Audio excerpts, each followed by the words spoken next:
नीलम ने अभी कॉलेज जाने के लिए यूनिफॉर्म हाथ में लिया ही था कि अचानक उसकी सौतेली माँ दरवाजे पर आ खड़ी हुई और उसे सर से पांव तक घूरते हुए बोली, हे भगवान, इतना ज्यादा मेकअप लगाकर किससे मिलने जा रही हो। उनके इस कमेंट पर नीलम ने अपने गुस्से पर बहुत काबू किया। वो ये तो जानती थी कि उनकी जुबान बहुत गंदी है, लेकिन उनका मन भी इतना गंदा होगा और इतनी घटिया बातें सोचता होगा, ये उसने सपने में भी नहीं सोचा था।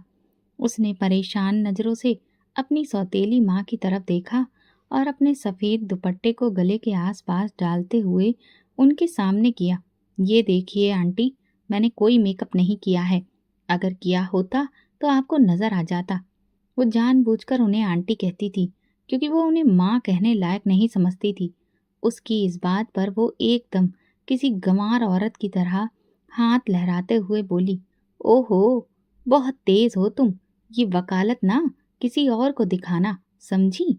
100 बार कहा है सुबह उठते ही किचन संभालो। मैं तेरी और तेरे बाप की कोई नौकरानी नहीं हूँ कि तुम लोगों की खातिरदारी करूं। जी, मैं नाश्ता बना देती हूँ। नीलम बोली, अरे, बड़ा एहसान कर रही है सब पर, बड़ी मेहरबानी। वो नकल उतारते हुए बोली। नीलम ने यूनिफॉर्म उतारकर फेंकी और उनके पास से तेजी से गुजरकर किचन की तरफ गई ताकि उसे और भी बातें सुनने को ना मिले। अभी उसने तवा रखा ही था कि वो दोबारा उसके सिर पर आ खड़ी हुई। सुनो, ये पराठा जरा मुलायम और लच्छेदार बनाना और अच्छे से देसी घी में सेंकना। ये सूखे पराठे मेरे गले से नीचे नहीं उतरते। उसके कानों में सौतेली माँ की जहर भरी आवाज गूंज रही थी, तो उसने हुक्म बजाते हुए सिर हिला दिया। उसने नाश्ता तैयार करके ट्रे में सजाया और सौतेली माँ और पिताजी के सामने रखा। जैसे ही वो दरवाजे की तरफ पलटी, आंटी ने चाय का कप उठाकर जमीन पर दे मारा और बहुत गुस्से में बोली, इसमें चीनी क्या तुम्हारी मरी हुई माँ आकर डालेगी? 100 बार कहा है, चाय में चीनी ना हो तो स्वाद ही नहीं आता। इस बात पर उसके पिता ने हंसते हुए धीरे से कहा, इतनी चीनी तो है चाय में, क्या तुम्हें शुगर की बीमारी करानी है? आंटी गुस्से से उसके पिता की तरफ मुड़ी और घूर कर देखा तो वो चुप हो गए। नीलम अच्छे से जानती थी कि उसके पिता उसके लिए कभी स्टैंड नहीं लेंगे और अब तो उनकी बीमारी की वजह से ये मुमकिन भी नहीं लग रहा था। उसने चुपचाप चाय के टूटे कप के टुकड़े उठाए और बाहर निकल आई। वो जानती थी कि अगर उसने कुछ बोला तो बेइज्जती और मार दोनों झेलनी पड़ेंगी। अपनी आंखों में आए आंसू उसने पी लिए और फिर चाय का नया कप खूब चीनी डालकर तैयार किया। आंटी को देने के बाद जब उसने घड़ी देखी तो उसके चेहरे का रंग उड़ गया। कॉलेज जाने में देर हो चुकी थी। वो जल्दी जल्दी यूनिफॉर्म पहनने लगी। बिना बाल कंघी किए जल्दी से सैंडल पहनी और बाहर निकली ही थी कि आंटी की कटीली आवाज ने उसे रोक लिया। कहाँ जा रही हो मैडम? आंटी ने पुकारा। कॉलेज जा रही हूँ आंटी, नीलम ने दबी आवाज में जवाब दिया। आंटी ने नकल उतारते हुए कहा, कॉलेज जा रही हूँ आंटी, और ये बर्तन तेरी अम्मा धोएगी। पहले बर्तन धो, फिर जहाँ जाना है जा। नीलम अपनी मरी हुई माँ और अपने चरित्र पर ऐसी बातें सुनकर बहुत ही शर्मिंदा हो गई। ऐसी घटिया बातें सुनकर वो मुश्किल बोली, मैं लेट हो जाऊंगी आंटी।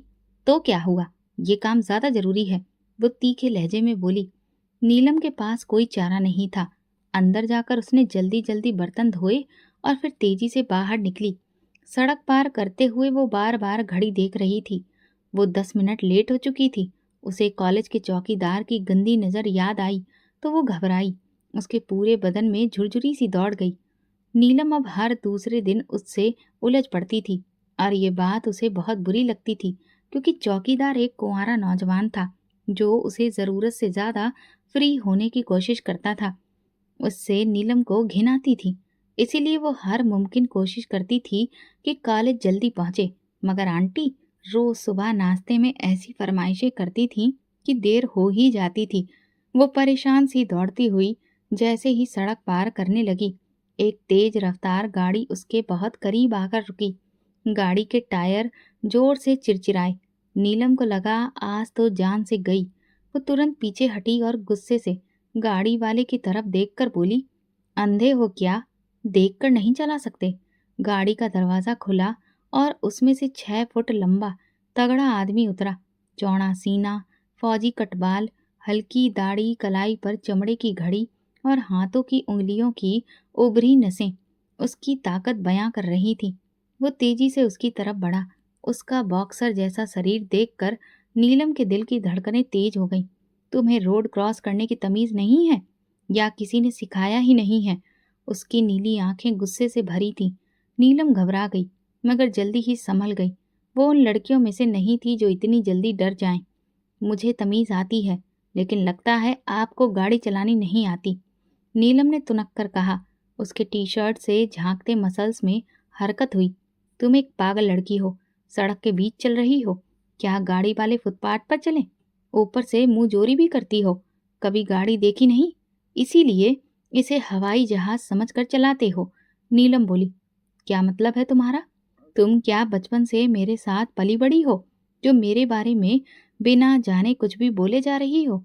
कुछ शक्ल देखकर अंदाजा हो ही जाता है कि कौन कितने पानी में है। वो कंधे उचकाते हुए बोली। उसकी हल्की सांवली रंगत पर गुस्सा छलक आया। वो कुछ और कहने ही वाला था कि नीलम चुपचाप जाने लगी। तभी वो थोड़ा लड़खड़ाई और नीचे देखा तो उसकी सैंडल टूट चुकी थी। हे भगवान! ये कहती हुई वो तुरंत ही धड़ाम से जमीन पर बैठ गई। पागल लड़की, वो बहुत ही ऊंची आवाज में बोला। और फिर अपनी गाड़ी में बैठकर निकलते हुए उसने जोर से हॉर्न मारा। शीशा नीचे करके बोला, दूसरों को जज करने से अगर फुर्सत मिले तो अपने सैंडल मजबूत पहन लिया करो, ताकि सड़क पर इस तरह से डगमगाती ना फिरो। ये कहकर वो उसका मजाक उड़ाते हुए मुस्कुराया और गाड़ी लेकर चला गया। नीलम ने गुस्से से अपनी पलकों को समेटा और उसकी गाड़ी का नंबर नोट कर लिया। उसने जल्दी ही दिल में ठान लिया था कि इस बदतमीज इंसान की शिकायत वो थाने में जाकर जरूर करेगी। कॉलेज के बाद नीलम सीधा पुलिस स्टेशन पहुंची। अंदर दाखिल होते ही उसने एक पुलिस कांस्टेबल से कहा, मुझे एक शिकायत दर्ज करानी है।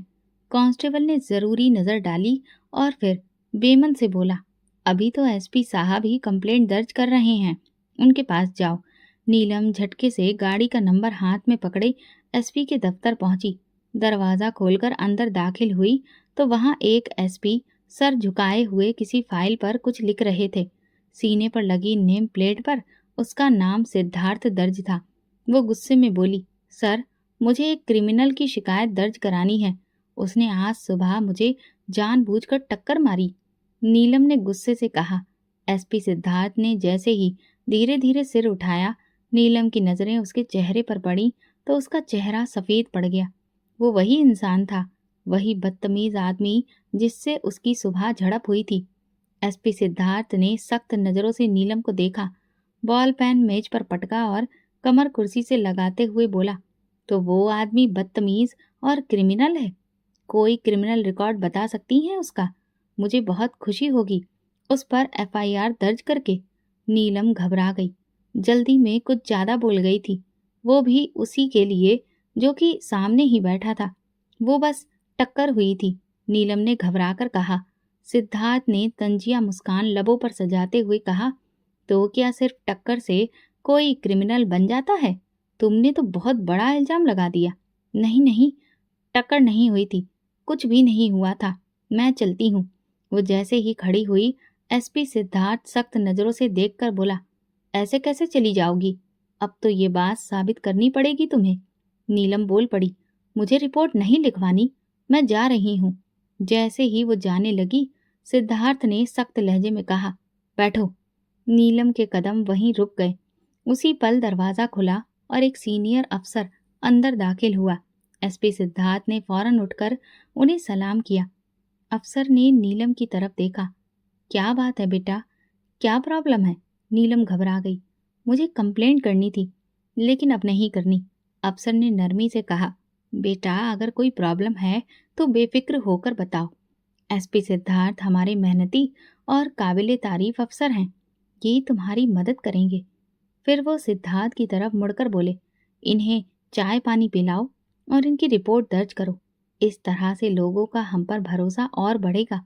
ये बच्ची बिल्कुल अकेली आई है, तो इसे हम पर भरोसा है, लिहाजा इसका भरोसा यूं ही कायम रहना चाहिए, ताकि हमारी माताएं बहनें और बेटियां जब भी कोई परेशानी फेस करें, वो पूरे भरोसे के साथ और बिना झिझके हमारे पास आएं और अपनी रिपोर्ट भी दर्ज करवाएं। इस पर एसपी सिद्धार्थ ने अफसर को सलाम करते हुए यकीन दिलाया, सर, मैं अभी इनकी रिपोर्ट दर्ज कर लेता हूँ। अफसर मुस्कुराकर नौजवान एसपी की तरफ देखने लगे, जो कि चंद महीने पहले ही थाने के पुराने माहौल में काफी बदलाव ला चुका था। फिर वो वहां से चले गए। एसपी ने मुस्कुराते हुए पेन पकड़ा और नीलम की तरफ देखकर बोला, जी मैडम, मैं आपकी रिपोर्ट दर्ज करने के लिए बिल्कुल तैयार हूँ। बोलिए, क्या लिखना है उस बदतमीज क्रिमिनल के लिए? नीलम उसके मुंह से निकले शब्दों को सुनकर फौरन उठ खड़ी हुई। जैसे ही वो मुड़ी, कुर्सी से टकरा गई। एसपी बहुत मुश्किल से अपनी हंसी रोक पाया, लेकिन नीलम समझ गई थी कि वो उसी पर हंसा था। ये देखकर वो और भी उलझन में पड़ गई और तेजी से वहां से निकल गई, मगर एसपी का जोरदार ठहाका उसे काफी दूर तक सुनाई दिया। वो पुलिस स्टेशन से बाहर निकली तो उसे लगा जैसे उसकी सांसें बेहाल हो गई हों। वो खुद पर हैरान भी हो रही थी और परेशान भी। क्या कर दिया उसने? इतनी हिम्मत कैसे जुटा ली पुलिस स्टेशन आने की? तो उसकी वजह उसे अब समझ आई। माँ की जिंदगी में होते हुए भी जब उसके पिता ने दूसरी शादी कर ली और उसकी सौतेली माँ ने उसका जीना मुश्किल कर दिया, घर को एक नरक बना डाला, यहाँ तक कि उसके पिता को भी उससे दूर कर दिया, तो उसे लगा कि हर बात में चुप रहकर सब कुछ सहना भी एक बहुत बड़ा जुल्म है। इसलिए उसने पहली बार पुलिस स्टेशन जाने का फैसला किया। उसे यकीन था कि वहां इंसाफ जरूर मिलेगा, मगर वहां का इंसाफ तो उसके अपने घर से भी ज्यादा बटा हुआ था। अब उसका दिल और भी ज्यादा उखड़ गया। इंसाफ तो कहीं है ही नहीं। उसने सोचा, पता नहीं क्यों कहा जाता है कि दुनिया इंसाफ पर कायम है। वो आज के इस अनोखे अनुभव पर जलती कुड़ती हुई जब घर के अंदर दाखिल हुई, तो आंटी के भाई को देखकर उसका मूड और भी ज्यादा खराब हो गया। गगन एक नंबर का आवारा और बेशर्म इंसान था। आंटी का भाई होने के नाते उसे घर में आने की पूरी खुली छूट मिली हुई थी, जिसका वो बखूबी नाजायज फायदा उठाता था। जब तक वो घर में होता, नीलम को अपनी इज्जत को लेकर बहुत ज्यादा खतरा महसूस होता था। उसने कई बार अपने पिता से इस खतरे का इजहार किया कि आंटी से कहिए कि वो अपने भाई को यहाँ आने से मना करें, लेकिन पिता की बात की अहमियत आंटी के सामने थी ही कब। वो उनके आदेश मानती ही नहीं थी, और जब अपने ही घर की दीवारें और दरवाजे मजबूत ना हो, तो फिर गंदगी को अंदर आने से कौन रोक सकता है। पिता की इस कमजोरी ने उसकी जिंदगी को हद से ज्यादा खतरे में डाल दिया था। यही वजह थी कि गगन जब चाहे आ धमकता और उसकी शिकारी आंखें हमेशा नीलम पर टिकी रहती थीं। वो उसकी मौजूदगी में भी कभी अपने कमरे से बाहर नहीं निकलती थी, मगर आज अभी उसे घर में देखकर वो एकदम से चौंक गई थी। घर में बिल्कुल सन्नाटा पसरा था। इसका एक ही मतलब था कि आंटी इस वक्त घर पर नहीं थी, वरना अगर वो घर पर होती तो अपने भाई के साथ ऊंची ऊंची आवाजों में गपशप कर रही होती। वो तुरंत सतर्क हो गई। जब उसने गगन के चेहरे पर एक घिनौनी मुस्कुराहट देखी, तो उसे नजरअंदाज करते हुए सीधा अपने कमरे की ओर बढ़ गई, लेकिन गगन उसका रास्ता रोक कर खड़ा हो गया। कहाँ जा रही हो प्यारी नीलम? उसने पीले पीले दांत निकालकर पूछा। नीलम ने गहरी सांस ली और फिर सख्ती से कहा, गगन, मेरे रास्ते से हटो। वो अजीब से अंदाज में मुस्कुराकर बोला, तुम मुझे नजरअंदाज कर रही हो? ये तुम्हें बहुत महंगा पड़ सकता है। नीलम ने गुस्से से उसकी तरफ देखा, मगर खुद को काबू में रखते हुए सोचा, अगर इस वक्त मैंने जुबान खोल दी तो हालात और ज्यादा बिगड़ सकते हैं, क्योंकि आंटी भी घर पर नहीं है और उसके पिता इस वक्त कुछ नहीं कर सकते। दवाइयाँ लेने के बाद वो तो गहरी नींद में सो जाते थे और फिर उन्हें दुनिया जहान की कोई होश ही नहीं रहती थी। इसलिए उसने अपना लहजा बदला और धीरे से कहा, मैं नजरअंदाज नहीं कर रही हूँ, बस मेरे सिर में दर्द है। मैं गोली ला दूं या तुम्हारा सिर दबा दूं? जो तुम आदेश करो। वो बड़े ही फिल्मी अंदाज में बोला, तो नीलम ने शुक्रिया कहकर भागते हुए कमरे की तरफ दौड़ लगा दी और तेजी से दरवाजा बंद कर लिया। उसके दिल की धड़कन तेज हो चुकी थी। मगर उसके चेहरे पर गुस्से और बेबसी के मिले जुले भाव थे। गगन की बात उसके दिमाग में हथौड़े की तरह बज रही थी। बकरे की माँ कब तक खैर मनाएगी? एक दिन तुम्हें मेरी झोली में आकर गिरना है। नीलम ने तकिया उठाकर बेड पर दे मारा और खिड़की के पास जाकर गहरी सांसें लेने लगी। हे भगवान, कब तक मैं इस मुसीबत को झेलती रहूंगी? उसने खुद से ये बात कही। आंटी की गैर मौजूदगी में गगन का इस तरह से खुलकर उसके सामने आ जाना, ये खुला इशारा था कि वो अपनी हद से आगे बढ़ने वाला है। नीलम के दिल में खौफ था, गुस्सा भी। वो कुछ देर खिड़की से बाहर देखती रही। आसमान पर काले बादल छाए थे, जैसे कुदरत भी उसके हालात पर मातम कर रही हो। अचानक दरवाजे पर हल्की हल्की सी दस्तक हुई। नीलम के शरीर में झुरझुरी दौड़ गई। कौन है? वो हकलाकर बोली। नीलम, प्लीज यार, दरवाजा खोलो। गगन की आवाज थी। अब मैं इतना भी बुरा नहीं हूँ। नीलम ने मुट्ठियां सख्ती से बंद कर ली। गगन, बेहतर होगा कि तुम यहाँ से चले जाओ, उसने सख्त लहजे में कहा। नीलम, ऐसे क्यों कर रही हो? मैं तुम्हें अपना बनाने आया हूँ, जबरदस्ती नहीं कर रहा। मान जाओ तो सब अच्छा हो जाएगा। गगन के लहजे में मक्कारी भरी हुई थी। नीलम का गुस्सा हद पार कर गया।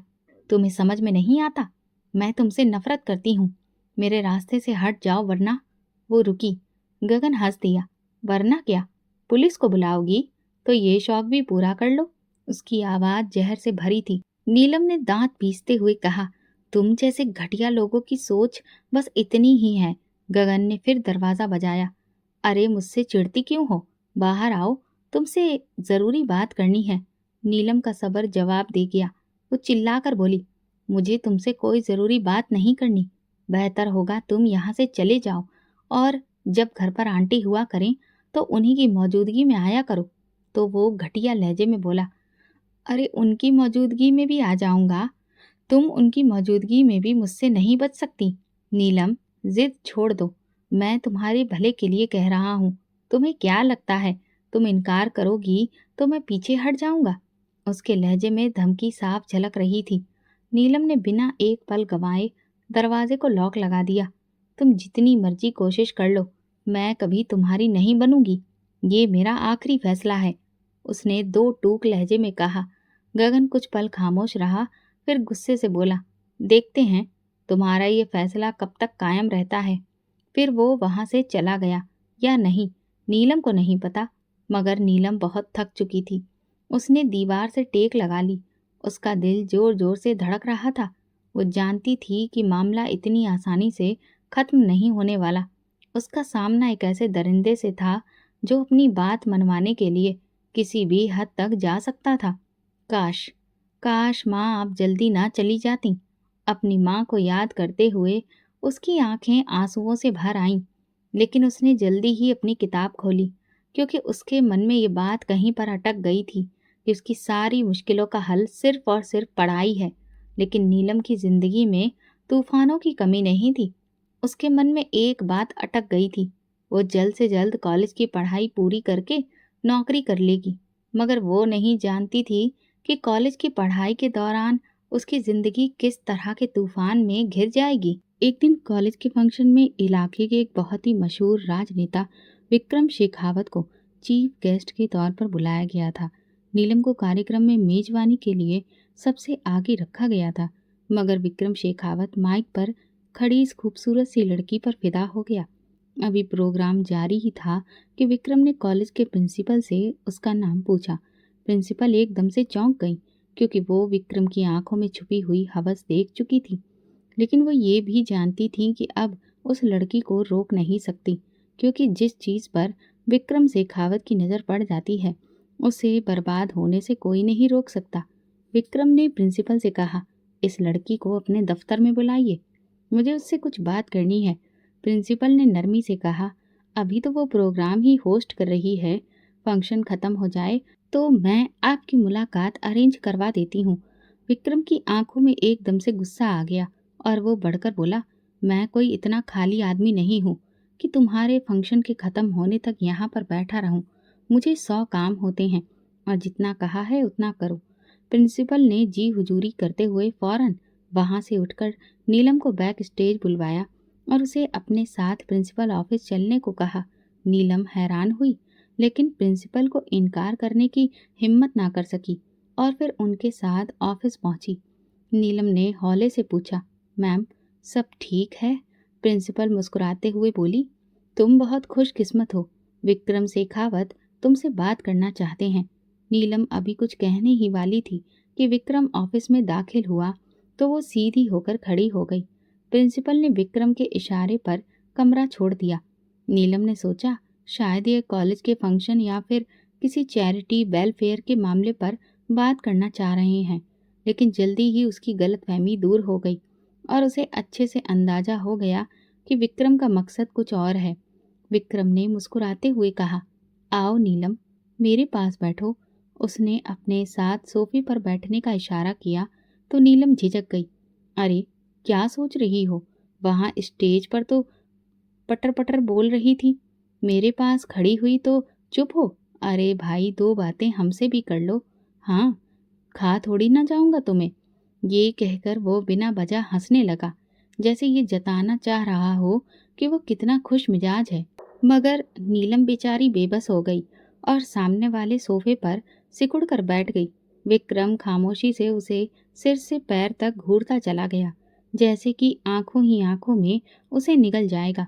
ऐसे में नीलम की बेचैनी बढ़ती चली गई कि अचानक विक्रम ने उसकी तारीफें करना शुरू कर दिया। तुम जितनी खूबसूरत हो उतनी ही तुम्हारी आवाज में भी जादू है। तुम्हारा मासूम चेहरा देखकर यकीन मानो मेरा तो दिल खुश हो गया। लेकिन विक्रम भी बहुत चालाक आदमी था। वो तुरंत ही जान गया कि नीलम को उसकी किसी भी बात में कोई दिलचस्पी नहीं है। शायद ये उन लड़कियों में से नहीं थी जो बहुत प्रैक्टिकल सोच रखती है। तो उसने एकदम से अपना पैंतरा बदला। पढ़ाई पूरी करने के बाद तुम्हारा क्या इरादा है? विक्रम ने पूछा। तो नीलम ने झिझकते हुए कहा, नौकरी का सोचा है। इस पर विक्रम हंस पड़ा। उसने एक जोरदार ठहाका लगाया। अरे, तुम्हें नौकरी की क्या जरूरत? तुम तो दिलों पर राज करने के लिए पैदा हुई हो। तुम्हारे लिए तो कोई भी महल खड़ा कर सकता है, बस तुम्हारी मर्जी होनी चाहिए। नीलम को अपने गालों पर अचानक से गरम गरम तपिश महसूस हुई। उसके कान भी लाल होने लगे और हथेलियों में पसीना आ गया। उसे अचानक अपनी आंटी का भाई गगन याद आ गया, जो ऐसे ही मक्कारी भरी बातें करता था। वो बुरी तरह से घबराने लगी और वहां से उठना चाहती थी कि अचानक इस बीच एसपी सिद्धार्थ कमरे में दाखिल हुआ। उसे देखकर नीलम के चेहरे का रंग उड़ गया, मगर एसपी को देखकर विक्रम एकदम से संभल गया। हाँ भाई एसपी, क्या बात है? सर, सिक्योरिटी वार्निंग का मैसेज आया है। आपको फौरन एक जगह पहुंचाने के ऑर्डर मिले हैं। वो हाथ बांधकर अपनी ड्यूटी भरे अंदाज में बोला, मगर कनखियों से उसने नीलम की तरफ देखा, जिसके चेहरे पर खौफ था। विक्रम थोड़ा नर्वस हुआ। नीलम के सामने वो खुद को मजबूत दिखाने की कोशिश कर रहा था। उसने एसपी से कहा, ठीक है, मैं अभी आता हूँ, आप बाहर जाएं।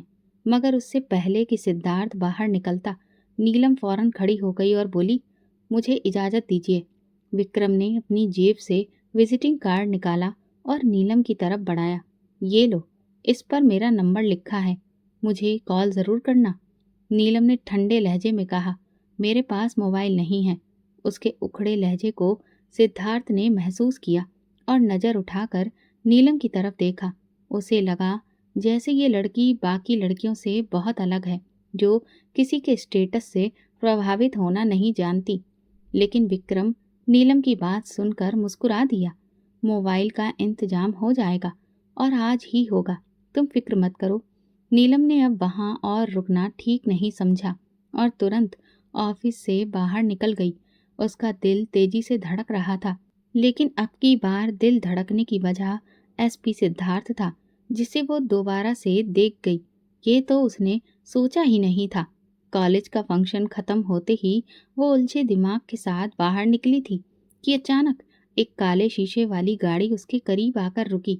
दरवाज़ा खुला और अंदर बैठे एक यूनिफॉर्म पहने आदमी ने नरमी से कहा, मैडम, विक्रम साहब आपसे चंद मिनट बात करना चाहते हैं। नीलम एकदम पलटी। उसकी आंखों में परेशानी सी उभर आई। कौन? कौन विक्रम साहब? विक्रम शेखावत के नाम पर नीलम के चेहरे पर उलझन के एक्सप्रेशन दिखने लगे। वो जानती थी कि विक्रम जरूरत से ज्यादा उसमें दिलचस्पी ले रहा है, मगर वो किसी भी हाल में उससे मिलने के लिए तैयार नहीं थी।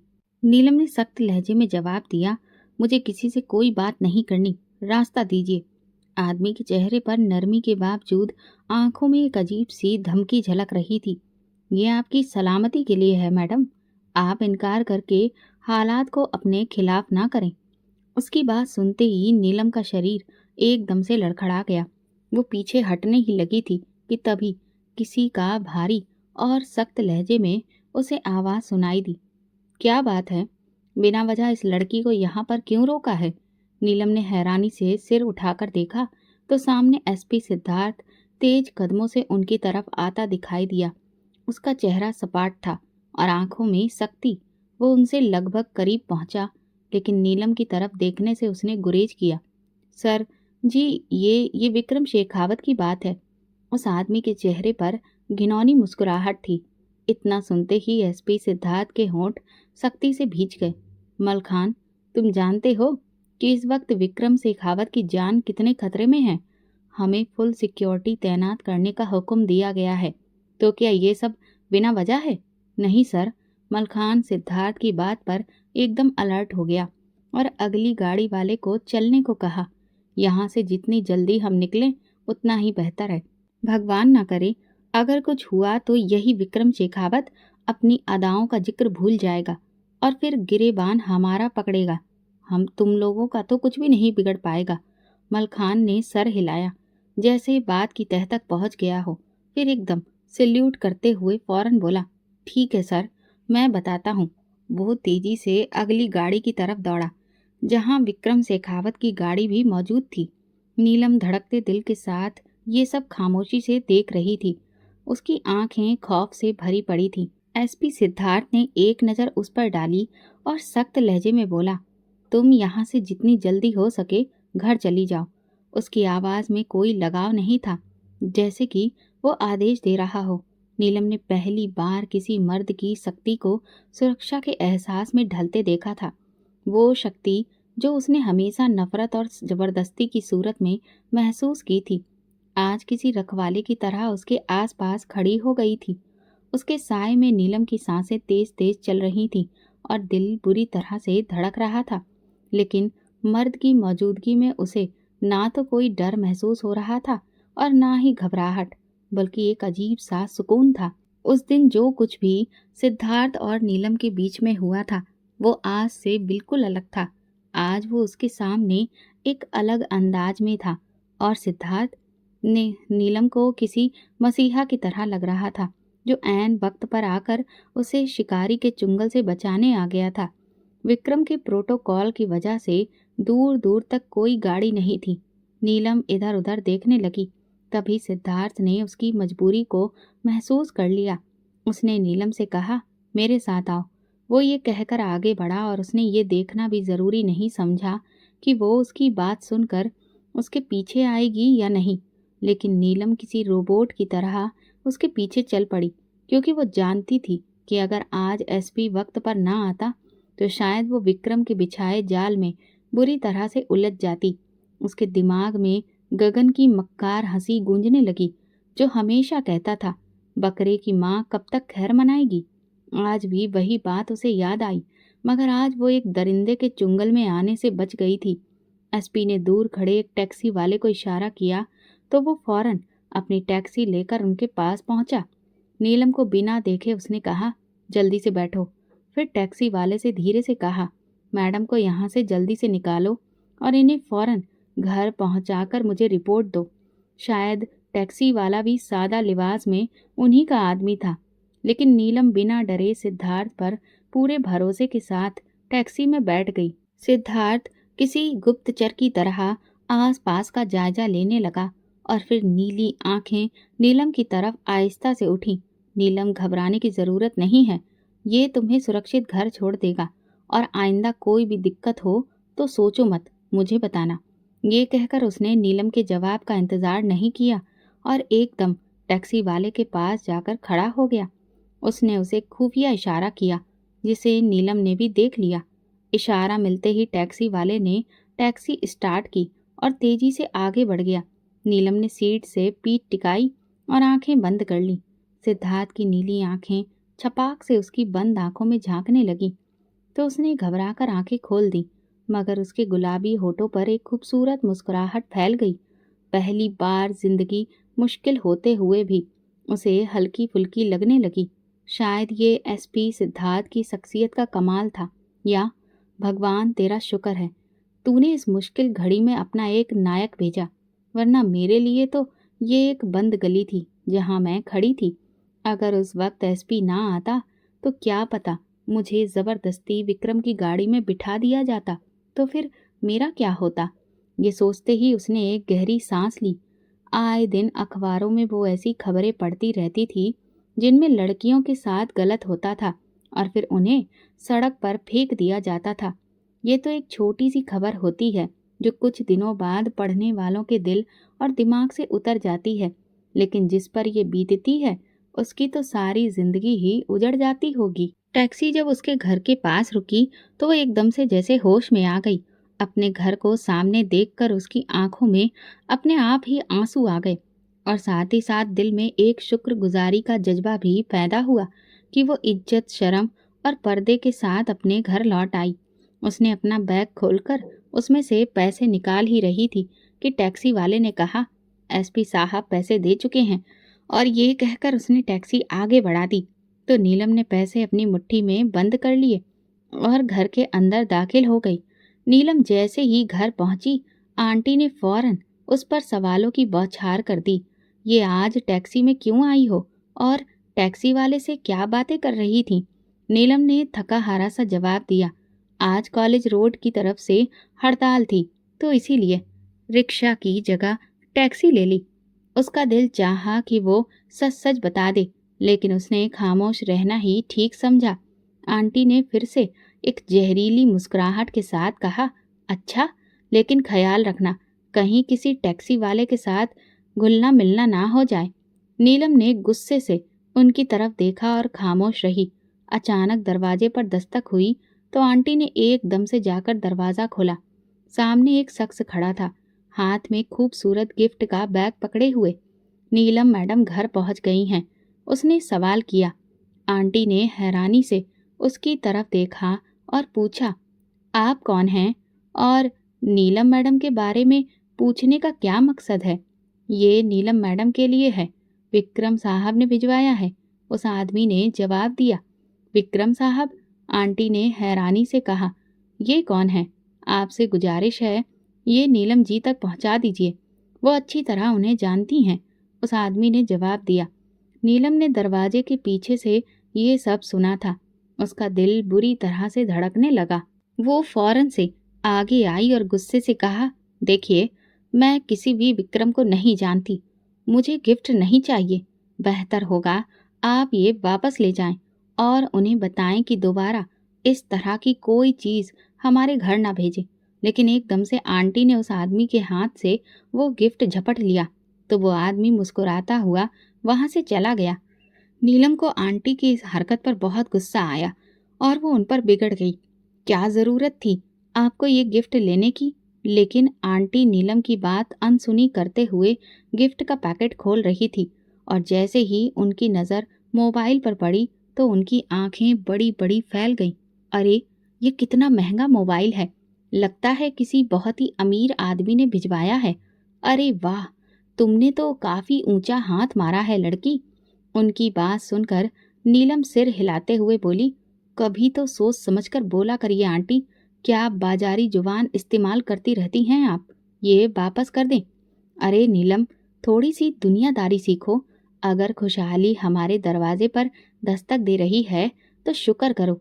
अरे मेरे भाई गगन में क्या रखा है, ना तो कोई ढंग से काम काज करता है और ना ही वो पैसे वाला है।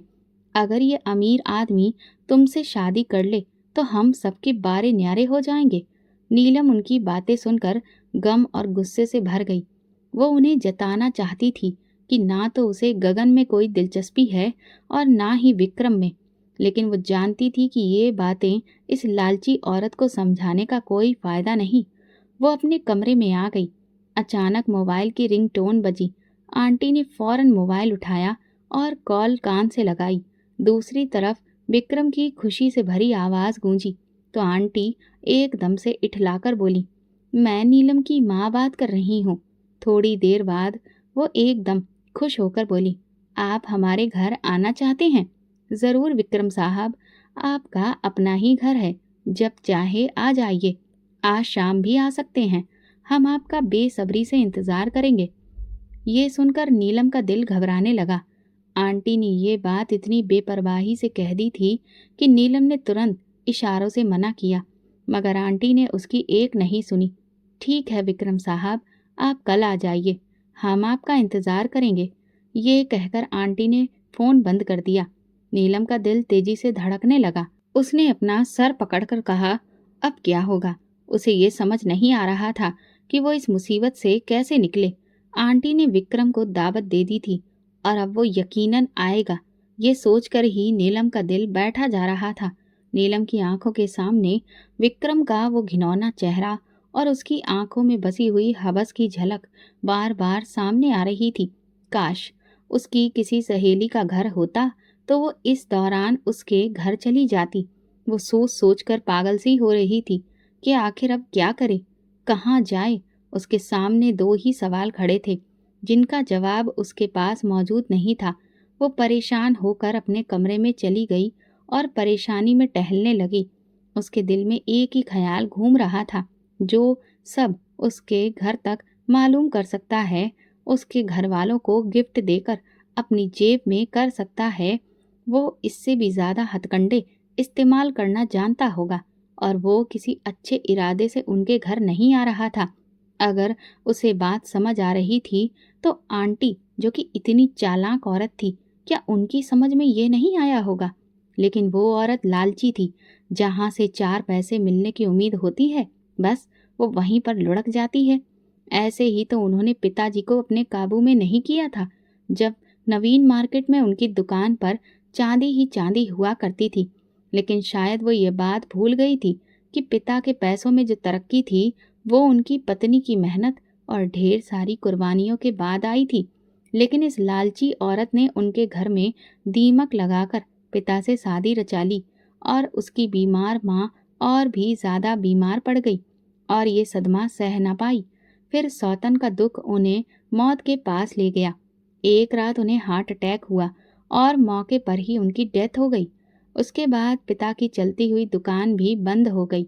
वही पिता जो आंटी की आंखों का तारा बन गए थे, अब पैरों की धूल बन गए थे, जिनकी आंटी के सामने ना तो कोई कीमत थी, ना ही कोई गलती की माफी। अब उसके पिता बीमार भी रहने लगे थे, लिहाजा उनका जोर आंटी जैसी मुंहजोर औरत पर नहीं चलता था। इसलिए घर के मामलों में वो अक्सर चुप हो जाते थे। लेकिन इस सारे किस्से में नीलम आंटी का मुख्य निशाना थी। वो पहले तो उसकी शादी अपने भाई से करने पर तुल गई थी, जो कि रिश्तों की मर्यादा को तार तार कर देता। लेकिन इससे आंटी को कोई फर्क ही नहीं पड़ता, क्योंकि वो तो थी ही एक नंबर की बेशरम औरत। और अब जब विक्रम के बारे में उसे पता चल गया कि वही अमीर आदमी है, तो उसका झुकाव विक्रम की तरफ हो गया है। नीलम ये बात बहुत अच्छे से जानती थी कि अगर विक्रम ने उसका रिश्ता मांगा तो आंटी बिल्कुल भी इनकार नहीं करेंगी। उन्हें तो पैसों से ही मतलब था और पैसा तो खुद चलकर उनकी दहलीज पर आ रहा था। यही बात नीलम को खाए जा रही थी। तभी उसका मोबाइल बजा। अनजान नंबर था। उसने सुर्ख आंखों में डूबे ख्याल से कॉल उठा ली, मगर दूसरी तरफ विक्रम की आवाज सुनकर उसकी खुशी हवा में उड़ गई। उसने फौरन फोन ऑफ कर दिया। उन्हें मेरा नंबर कैसे मिला? यकीनन आंटी ने दिया होगा। इस ख्याल ने उसे और भी ज्यादा परेशान कर दिया। विक्रम अगले दिन ही नीलम के घर आया था। उसकी आंखों में बसी बनी हुई हवस जो थी वो साफ झलक रही थी। वो यहाँ पर नीलम का हाथ मांगने आया था और उसे इस बात का पूरा भरोसा था कि उसकी ताकत, पैसे और रुतबे के आगे कोई भी इनकार करने की हिम्मत नहीं करेगा। वो पूरी गुरूर के साथ उनके ड्राइंग रूम में आकर बैठा, लेकिन उसकी भूखी निगाहें नीलम को ढूंढ रही थी। आंटी तो विक्रम के आगे पीछे घूम घूम कर मरी ही जा रही थी उनका तो बस नहीं चल रहा था कि ऐसे ही नीलम का हाथ विक्रम के हाथ में देकर उसे विदा कर दे। जैसे ही विक्रम ने नीलम का रिश्ता मांगा, आंटी ने तुरंत मंजूर कर लिया। लेकिन उन दोनों के अरमानों पर पानी तब फिरा जब नीलम एकदम से ड्राइंग रूम में आकर विक्रम के मुंह पर ही इनकार कर गई। आंटी इस इनकार पर बौखला गई थी, जबकि विक्रम का चेहरा गुस्से से लाल हो गया। ये लड़की कैसे इनकार कर सकती है, वो सोच रहा था। ये इनकार उसकी इज्जत पर एक करारा वार था। उसे अपना इरादा नाकाम होता महसूस हुआ। उसने तो सोचा था कि नीलम को शादी के नाम पर फंसा लेगा और फिर कुछ दिन उसके साथ अय्याशी करके उसे छोड़ देगा, लेकिन यहाँ तो वो उसके साए से भी दूर भाग रही थी। फिर आगे चुनाव भी आने वाला था। वो ऐसा कोई घोटाला नहीं चाहता था जिससे उसकी चुनावी छवि पर असर पड़े, लेकिन दिल था कि नीलम के लिए बेकरार होता जा रहा था। अब उसे ये नजर आ रहा था कि ये घी सीधी उंगली से नहीं निकलेगा, लिहाजा उसने उंगलियां टेढ़ी करने की कोशिश की। वो नीलम के घर के हालात देख चुका था। वो बहुत ही गरीब घर से ताल्लुक रखती थी, इसलिए उसके खिलाफ उठकर बोलने की हिम्मत किसी में नहीं होगी। आज उसने शादी का इरादा पीछे कर दिया और अपने आदमियों को ऑर्डर दिया कि नीलम को अगवा कर लो। एक रात नीलम अपने कमरे में सो रही थी जब उसकी आंखें अचानक किसी आवाज से खुली। कुछ अनजान लोग चुपके से उसके कमरे में दाखिल हुए। इससे पहले कि वो कुछ समझ पाती, उन्होंने उसके मुंह पर हाथ रख दिया ताकि वो चीख न पाए। वो खुद को छुड़ाने लगी, मगर उसकी कोशिशें कमजोर पड़ गईं। विक्रम के लोग उसे गाड़ी में डालकर कोठी पर ले गए। घबराहट और डर की शिद्दत से उसका दिल फटा जा रहा था। वो बुरी तरह से सिहरने लगी। तभी वहां ड्यूटी पर मौजूद एसपी सिद्धार्थ के कान खड़े हो गए। वो फौरन अपने गार्ड रूम से बाहर निकला और ये देखकर उसके पैरों तले से जमीन खिसक गई जब उसने देखा कि विक्रम के खास आदमी नीलम को बाजू से पकड़कर घसीटते हुए अंदर कोठी में ले जा रहे थे। वो जानता था कि कोठी के अंदर जब लड़कियां जाती हैं तो फिर विक्रम के कमरे और बिस्तर की रौनक बनने के बाद ही बाहर निकलती हैं और फिर किसी के काबिल नहीं रहती। वो नीलम को विक्रम की हवस का शिकार नहीं बनने देगा, क्योंकि कहीं न कहीं दिल के अंदर एक खामोश मोहब्बत का आगाज हो चुका था और नीलम के नाम का दिया जल रहा था। उसने अपने चारों जवानों की तरफ देखा। मुझे इस लड़की को बचाना है, तुम लोग तैयार हो? उन्होंने फौरन सिर हिला दिया, इससे पहले कि विक्रम नीलम की इज्जत तार तार कर देता। एसपी सिद्धार्थ अपने साथियों के साथ उसके सिर पर पहुंच गया। उसके खिलाफ काफी सारे सबूत वो लोग पहले से ही इकट्ठा कर चुके थे। उन्होंने वारंट दिखाकर विक्रम को गिरफ्तार कर लिया। विक्रम काफी दहाड़ा। उसने अपनी ताकत दिखाने की खूब कोशिश की, लेकिन एसपी के सामने उसकी एक न चली। उसे थाने की तरफ ले जाया गया।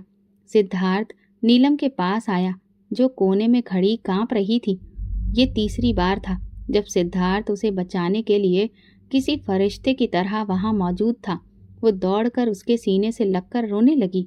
उसके खुले बाल उसकी कमर पर बिखर चुके थे और उसका बदन धीरे धीरे तप रहा था।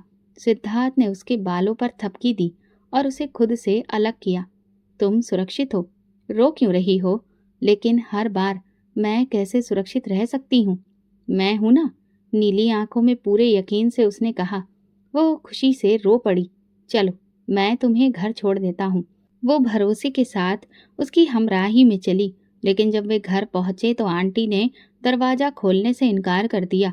भला रात के अंधेरे में इज्जत गंवाकर आने वाली लड़की को घर में कैसे जगह दे? नीलम ने कसम खाकर अपनी इज्जत सुरक्षित होने की गवाही दी, मगर आंटी ने उसकी एक ना सुनी। उसके पिता भी एक खामोश पुतले की तरह खड़े रहे। आंटी ने उसके मुंह पर ही दरवाजा बंद कर दिया। नीलम हक्का बक्का दरवाजे के आगे बेबस खड़ी थी। वो बहुत मायूस थी। उसे समझ नहीं आ रहा था कि अपने घर की चार दीवारी के अलावा बाहर कहाँ इज्जत से सर छुपाए। इस बात पर उसे यकीन नहीं आ रहा था कि अपने आप के होते हुए भी वो बेसहारा हो चुकी है। वो वहीं खड़ी होकर रोने लगी। एसपी उसके करीब आया और बोला, बंद दरवाजों पर कभी दस्तक नहीं देनी चाहिए। जिन्हें तुम्हारे आने की खुशी से ज्यादा इस बात की परेशानी थी कि लोग क्या कहेंगे। वे कभी तुम्हारे लिए स्टैंड नहीं लेंगे। ऐसे रिश्तों पर अपने आंसू बर्बाद करने का कोई फायदा नहीं। चलो यहाँ से। लेकिन मैं कहाँ चलूँ? मेरे घर चलो। मगर मगर क्या? मेरी माँ है जिन्हें अपनी बहू यकीनन बहुत पसंद आएगी। नीलम उसकी बात सुनकर हैरत से उसकी तरफ देखने लगी तो एसपी सिद्धार्थ उसके इस तरह देखने पर अपने सीने पर हाथ रखकर मुस्कुरा दिया। नीलम उसकी इस शरारती मुस्कान पर चुपचाप चल दी।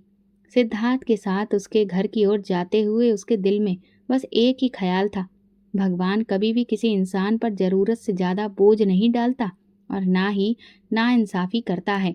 ये तो इंसान ही है जो दूसरों के साथ नाइंसाफी करते हैं और फिर दुनिया के गुनाहों की सजा भी भुगतते हैं। दोस्तों, अगर आपको हमारी कहानी पसंद आई हो तो कमेंट करके ज़रूर बताएं। वीडियो को लाइक करें और ज़्यादा से ज़्यादा शेयर करें। अगर आप चैनल पर नए हैं तो सब्सक्राइब जरूर करें और नोटिफिकेशन बेल को दबाएं ताकि अगली अपडेट सबसे पहले आपको मिले। धन्यवाद।